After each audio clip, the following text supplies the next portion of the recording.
9th standard சயின்ஸில் unit 15 கார்பனும் அதன் சேர்மங்களும் பார்க்குறோம். கார்பன் வந்து ஒரு அலோகம். லத்தீன் மொழியில் வந்து அதை கார்போ அப்படின்னு சொல்கிறாங்க. நிலக்கரியை தான் கார்போன்னு சொல்கிறாங்க. ஆண்டனி லவாய்சியர் அப்படின்றவர் கார்பன்ற பேரை வந்து கொடுக்குறாரு. நிலக்கரியில் மெயின் பார்ட் வந்து புதையுடி வேதிப்பொருள்லேருந்து தான் கிடச்சிருக்கு. புவியின் மேலடுக்கில் 0.3032% கார்பன் இருக்குது. அட்மாஸ்பியரில் 0.03% கார்பன் இருக்குது. தசை எலும்பு எல்லாத்துலேயுமே வந்து கரிம வேதியியல் கார்பன் இருக்குது. ஸோ அதனால தான் அது உயிர் வேதியியல் சொல்கிறோம். ஆண்டனி லவாய்சியர் 1772 வந்து ஒரு எக்ஸ்பெரிமெண்ட் வந்து வைரத்தை வச்சு பண்ணுறாரு. அதில் சூரிய ஒளி பட்டதும் அது எரிஞ்சு போகுது. ஸோ கரி வைரம் ரெண்டுமே கார்பனோட ப்ராடக்ட்ஸ் அப்படின்னு சொல்லிட்டு ப்ரூவ் பண்ணுறாரு. அதுக்கப்புறம் 1855 பெஞ்சமின் ப்ராடி அப்படின்ற வந்து தூய கிராஃபைட்டை கார்பனின் தூய வடிவம் அப்படின்னு கண்டுபிடிக்கிறாங்க. அடுத்து 1955 ஜென்ரல் எலக்ட்ரிக் அண்ட் ஃப்ரான்சிஸ் பண்டி இது ரெண்டும் சேர்ந்து கிராஃபைட்டை வந்து அதிக வெப்பத்தில் சூடுபடுத்தும் போது அதை வைரமாக மாற்றலாம் அப்படின்னு சொல்கிறாங்க. வைரமும் கிராஃபைட்டும் ஒரே கார்பனால் தான் உருவாகுதுன்னு தான் இதுக்கு முன்னாடி வரைக்கும் கண்டுபிடிச்சாங்க. பட் ஜென்ரல் எலக்ட்ரிக்ன்ற கம்பெனியும் ஃப்ரான்சிஸ் பண்டின்றவங்களும் கிராஃபைட்டை அதிக டெம்பரேச்சர்லேருந்து ஹீட் பண்ணுறப்போ வைரமாக மாறுது அப்படின்றத கண்டுபிடிக்கிறாங்க. அடுத்து ராபர்ட் கால் 1985 ராபர்ட் கார்ல் அப்புறம் வந்து ஹார்ரி க்ரோடோ அப்புறம் ரிச்சர்ட்ஸ் வாலி எல்லாம் வந்து கால்பந்து வடிவில் கார்பன் அளவில் ஃபுல்லரின் அப்படின்ற ஒரு பந்து, ஏதாவது ஃபுல்லரின் அப்படின்றது கால்பந்து வடிவத்தில் இருக்கக்கூடிய ஒரு கார்பன் அணு, அதை உருவாக்குறாங்க. கிராஃபினின் கண்டுபிடிப்பு வந்து கோஸ்டியானோவா ஆண்ட்ரே ஜெயின் இவங்க தான் வந்து ரெண்டு பேரும் சேர்ந்து அனௌன்ஸ் பண்ணுறாங்க. கோஸ்டியா அனௌன்ஸ் பண்ணுறாங்கன்னு ஞாபகம். இதை ஆண்ட்ரியா அனௌன்ஸ் பண்ணுறாங்க கிராஃபினோட கண்டுபிடிப்பை. அருங்கோண வடிவத்தில் ஒரே வரிசையாக இருக்கும். கிராஃபினை ஒன்றுனா அடிக்கு தான் கிராஃபைட்டை வந்து உருவாக்குறாங்க. இது ஒரு அணுவோட தடிமன் வந்து இருக்கும் கிராஃபின் அப்படின்றாங்க. 19th செஞ்சுரியில் வந்து பெர்சிலியஸ் அவர் தான் வந்து கார்பன் சேர்மத்தை வந்து வகைப்படுத்துகிறாரு. பெர்சிலியஸ் பெருசாக வகைப்படுத்துவார்னு பார்த்தா 2 தான் வகைப்படுத்துகிறாரு. 19th செஞ்சுரியில் பெர்சிலியஸ் தான் 2ஆக வகைப்படுத்துகிறாரு. ஒன்று கனிம கார்பன், இன்னொன்று கரிம கார்பன், இன்னொன்று கனிம கார்பன். கரிம கார்பன் அப்படின்னா உயிர் உள்ள பொருட்களை வச்சு, தாவரம் அந்த மாதிரி கொஞ்சம் விலங்குகள் இதெல்லாம் வச்சு கரிம கார்பன் உருவாகுது. கனிம கார்பன் உயிரற்ற பொருட்களை வச்சு உருவாகுது. ஸோ கரிம கார்பனில் இருந்து என்னென்ன சேர்மம் உருவாகுது அப்படின்னா வந்து hydrocarbon, aldehyde, ketone, ethanol, cellulose, starch, carboxylic அமிலம், அடுத்து வந்து அமினோ அமிலம் இதெல்லாம் உருவாகுது. அடுத்து கனிம சேர்மங்களை வச்சு கனிம கார்பனோட சேர்மங்கள் என்னென்ன CaCO3 ஃபுல்லாக கெமிக்கல் தான் வரும். CaCO3, CO, carbon di oxide, sulphide, cyanide, carbonate, bicarbonate அப்படின்னு சொல்லிட்டு இதெல்லாம் வந்து ஒரு மாதிரி கேஸஸ் அந்த மாதிரி வரும். மேலே இருக்கிறதுலாம் சில ப்ராடக்ட்ஸ் மாதிரி வரும். சரியா? அடுத்து வந்து கார்பன் மோனாக்சைடு.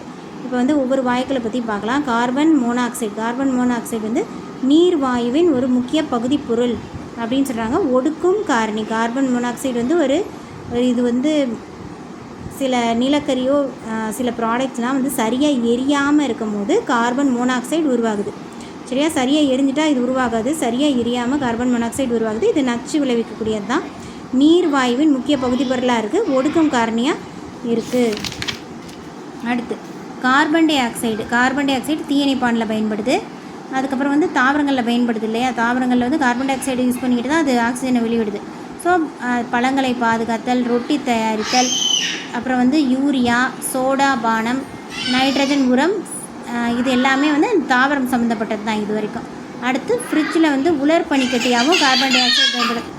அடுத்து calcium carbide CaC2 calcium carbide graphite hydrogen தயாரித்தலில் பயன்படுது.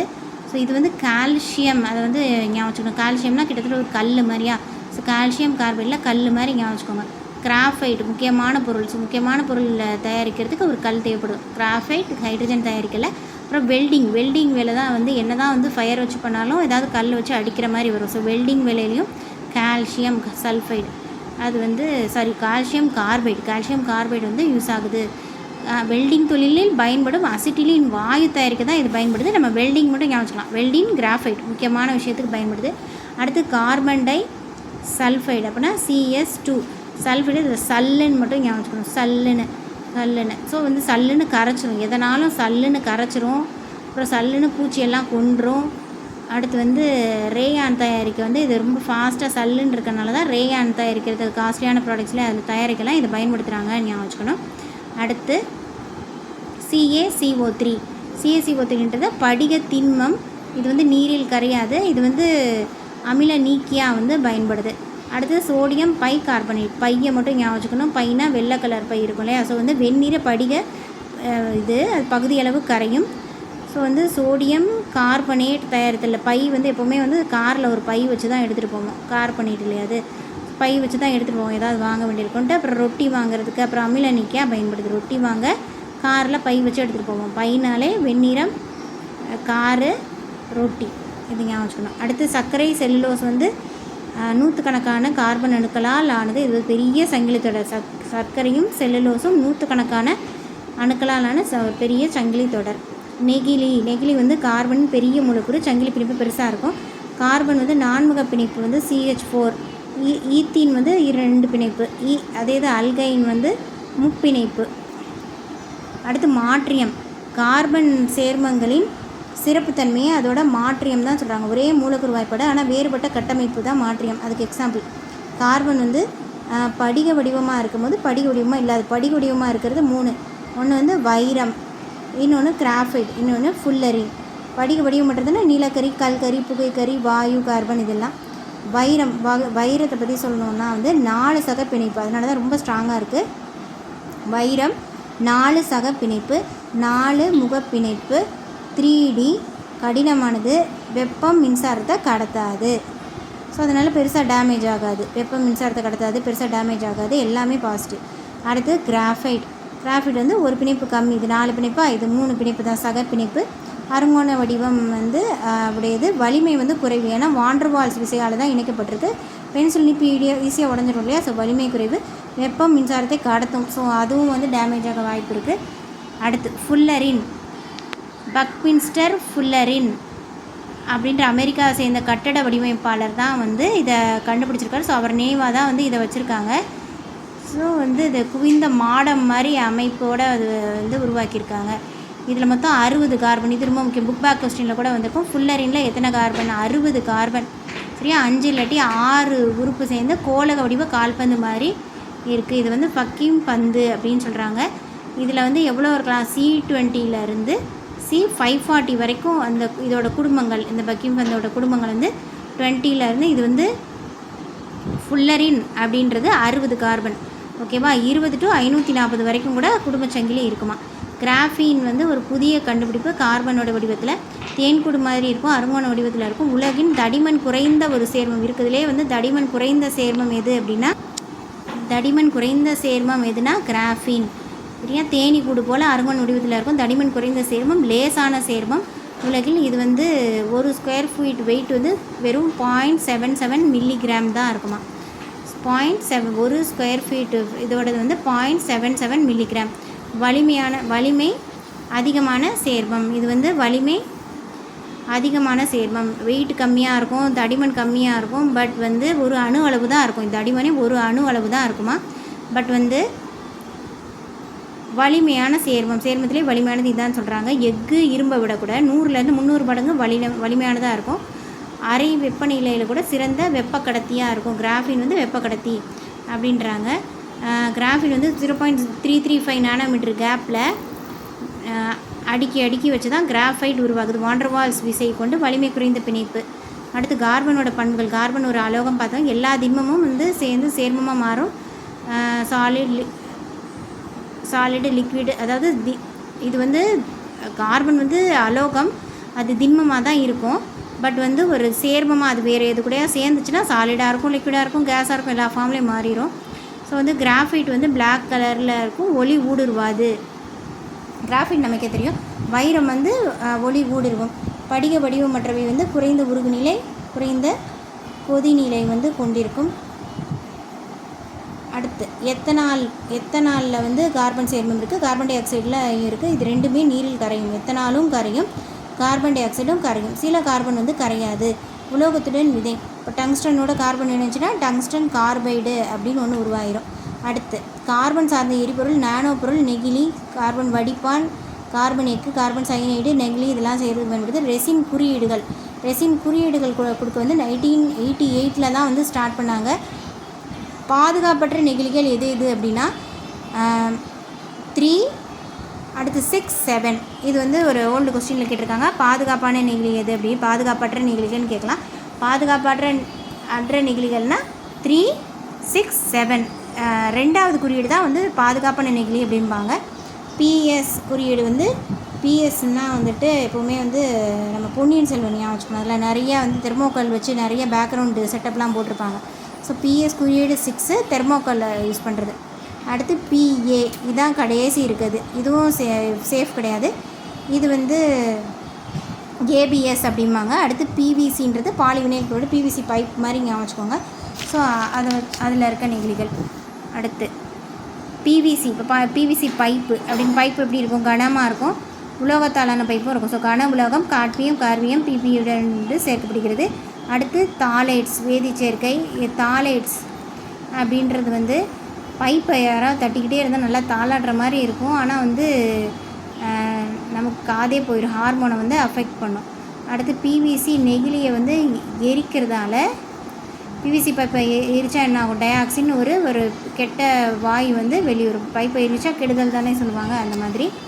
அடுத்து பிஎஸ் இது வந்து நம்ம பொன்னியின் செல்வன்னா பாலிஸ்டைரீன் ஞாபகம் வச்சுக்கணும்.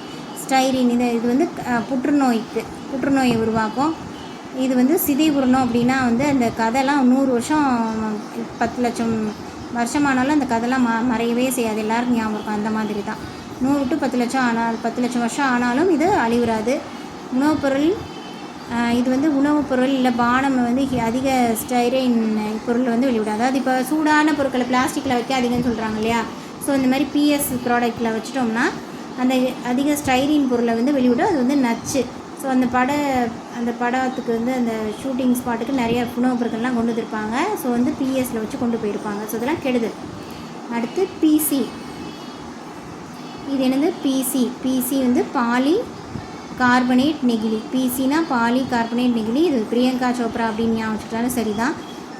பிசி இது வந்து பிஸ்பினால் பிபிஏ பொருளை வந்து கொண்டது. உணவு அப்புறம் அவங்க வந்து சாப்பிட்டுக்கிட்டே இருப்பாங்க, அப்புறம் ட்ரிங்க்ஸ் குடிச்சிக்கிட்டே இருப்பாங்க. உணவு பானத்துக்கு பிசி பொருட்களால் பிபிஏ வந்து வெளிவிடுது. ஸோ வந்து ஹார்மோன் ப்ராப்ளம்லாம் லேடிஸ்க்கு இருக்கும் இல்லையா. ஸோ ஹார்மோன் அதிகரிக்க குறைக்கலாம் இதெல்லாம் காரணமாக இருக்குது. பிசி பிரியங்கா அப்படின்னு ஞாபகம் வச்சுக்கலாம். அடுத்து ஏபிஎஸ் அக்ரிலோ நைட்ரைல் பியூட்டினின் ஸ்டைரின் நெகிழிகள். சரியா. இது வந்து ஏபிஎஸ்னால் A to Z ஞாபகம் வச்சுக்கணும். A to Z, ஏலேருந்து Z வரைக்கும் நமக்கு பிரச்சனையை உருவாக்கும். கண், தோல், செரிமான மண்டலம், லங்ஸு, ஸ்டைரின் எல்லா இடத்துக்கும் தீங்கு விளைவிக்கும். பிஎஃப்ஆர்னா ப்ராமினேட்டட் ஃப்ளேம் ரிட்டார்ட்ஸ் அப்படின்ற பொருள் சேர்க்கப்பட்டு நச்சுத்தன்மையை வந்து உருவாக்குறது.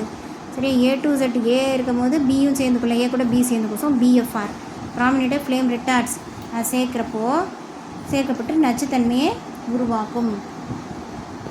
அடுத்து ஒன் டைம் யூஸபிள் நெகிழிகள்லாம் வந்து நிறைய பிரச்சனைகளை உருவாக்குதுன்னு சொல்லிட்டு சுற்றுச்சூழல் இது வந்து புக் பேக்கில் இருக்கும். சுற்றுச்சூழலா இல்லை காடுகள் அப்படின்னா சுற்றுச்சூழல் பாதுகாப்பு 1988 தமிழ்நாடு அரசு வந்து 2019 கொண்டு வந்ததுபடி ஒரு டைம் மட்டும் யூஸ் பண்ணுற பிளாஸ்டிக் வந்து இனிமேல் யூஸ் பண்ணக்கூடாது அப்படின்னு சொல்லிட்டு சொல்ல ஆரம்பிச்சிருக்காங்க. அடுத்து உலகம் முழுவதும் ஒவ்வொரு 20 லட்சம் 97% வந்து மறுசுழற்சி செய்யப்படுறது இல்லை. பசு வயிறில் மட்டும் 70 கிலோ நெகிழி இருக்குது அப்படின்றாங்க. ஒன் டைம் பிளேட்டுன்னா அந்த PS6 இருக்கிறது வந்து 20 நிமிஷம் தான் யூஸ் பண்ணுறாங்களாம். பட் 1000 வருஷம் அந்த என்விரான்மெண்ட்டில் வந்து இருக்கான். அடுத்து வாட்டர் பாட்டில் அதெல்லாம் மறுசுழற்சி வந்து குறைக்கிறது. உறிஞ்சுகுழாய் இருக்கு இல்லையா, அதனால தான் இப்போ டோட்டலாக வந்து இதை ஸ்டாப் பண்ணிட்டாங்க. ஜூஸ் கடையிலலாம் இதெல்லாம் இருக்கிறதே இல்லை. பேர்ட்ஸுக்கு வந்து 90% பேர்ட்ஸ் இதனால தான் அஃபெக்ட் பண்ணுறாங்க. பிவிசி வந்து எரித்தா டயாக்சின் அப்படின்ற ஒன்று வந்து வரும். பிளாஸ்டிக் பிவிசி பைப்பை எரிக்கிறாங்கன்னு பார்த்தோன்னா எரிச்சா டயாக்சின் வந்து கேடு விளைவிக்கும். அடுத்து ஃபெட்ரிக் ஹோல் எல்லாமே இவர் தான். ஸோ அவர் தான் கரிம வேதியியலின் தந்தை. ஒரு தனிமம் வேறுபட்ட அமைப்பு ஒரே மூலக்கூறு வாய்ப்பாடு கொண்டுச்சுன்னா மாற்றியம். கார்பன் அதிக கரிம சேர்மம் உருவாக்க சங்கிலி தொடராக்கம் தான் ரீசன் அப்படின்னு சொல்கிறாங்க. ஏன்னா அது சங்கிலி தொடர் தான் வந்து ரீசன். லஞ்ச் பாக்ஸில் வந்து பார்த்திங்கன்னா லஞ்ச் பாக்ஸ் வந்து குறியீடு 5 இருக்கிறது தான் வந்து நிறையா வரும்ன்றாங்க. பாலிப்ரப்புலின் அது வந்து பிபின்னு சொல்கிறாங்க. பிபி பாலிப்ரப்புலின். 1னா பிஇடி ஒவ்வொரு குறியீடுக்கு என்னென்ன பிளாஸ்டிக்கு. 1னா பிஇடி, 2னா HDPE, 3னா பிவிசி, 4னா LDPE, 5னா பிபி, 6னா பிஎஸ், 7னா அதர்ஸ்ன்னு வந்துடும். ஸோ அடுத்து அதில் தான் அந்த பிசி ஏபிஎஸ் இதெல்லாம் வந்துடும். பிசி ஏபிஎஸ்லாம் வந்து தயாரிக்கப்படுற நெகிழி வந்து 7. சரியா பிரியங்கா? எதுலேயுமே அடங்க மாட்டாங்க. அதாவது எக்ஸ்ட்ராடினரியாக தான் இருப்பாங்க. ஸோ பிசி வந்து 7. சல்ஃபரின் கார்பன் CS2. மொத்தம் எத்தனை நெகிழி ரெசின் குறியீடுகள் இருக்குன்னா மொத்தம் 7 தானே பார்த்தோம். 7. அடுத்து அல்கைன் முப்பினிப்பு. ஆர்டர் இது வந்து கிராஃபின், அதுதான் அனௌன்ஸ் பண்ணாங்களே, கிராஃபின் இவங்க தான் அனௌன்ஸ் பண்ணாங்க. அடுத்து C60 வந்து பளபளப்பான அந்த பந்து மாதிரி. தெர்மோகோல் வந்து PS6. எரித்தல் வந்து ஆக்சிஜன் நைட்ரம். ஸோ இதுதான். அடுத்து 3, 6, 7 வந்து ஹார்ம்ஃபுல், 2 மட்டும் சேஃபு அப்படின்றாங்க. அடுத்த யூனிட் 16 அடுத்த வீடியோவில் பார்க்கலாம்.